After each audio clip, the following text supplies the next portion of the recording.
Patuloy na ipinapakita ng Abra Police Provincial Office sa pamuno ni Police Colonel Charles L. Dumalig, Provincial Director, ang walang pag-aalinlangang dedikasyon nito sa pagpapanatili ng kaligtasan ng publiko at paghahatid ng serbisyo, lalo na sa panahon ng pangangailangan dulot ng southwest monsoon o habagat. Sa Sitio Nalnaan, Barangay Apaw, Tineg, Abra, agad na nagpaabot ng tulong ang mga tauhan ng First Abra Provincial Mobile Force Company sa mga residenteng dumaraan sa isang lubhang binahang kalsada sa gitna ng tuloy-tuloy na malakas na pag-ulan.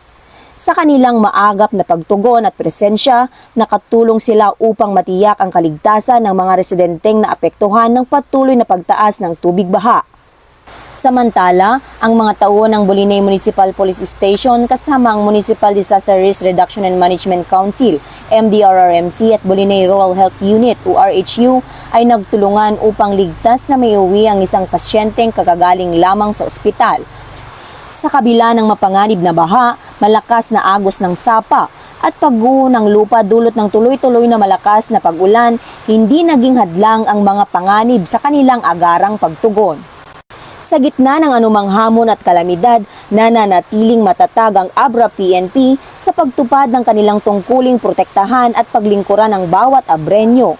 Sa bawat agarang pagtugon at malasakit, pinatutunayan ng kapulisan na ang serbisyo publiko ay walang pinipiling oras, lugar o kondisyon. Sapagkat ang kaligtasan at kapakanan ng bawat mamamayan ay laging pangunahing tungkulin. Mula dito sa Bangged, Abra, ako po ang inyong PNN correspondent, Patuluman Maria Ella Garcia, alagad ng batas, tagataguyod ng balitang pulis. Bagong PNP para sa bagong Pilipinas, serbisyong mabilis, tapat at nararamdaman.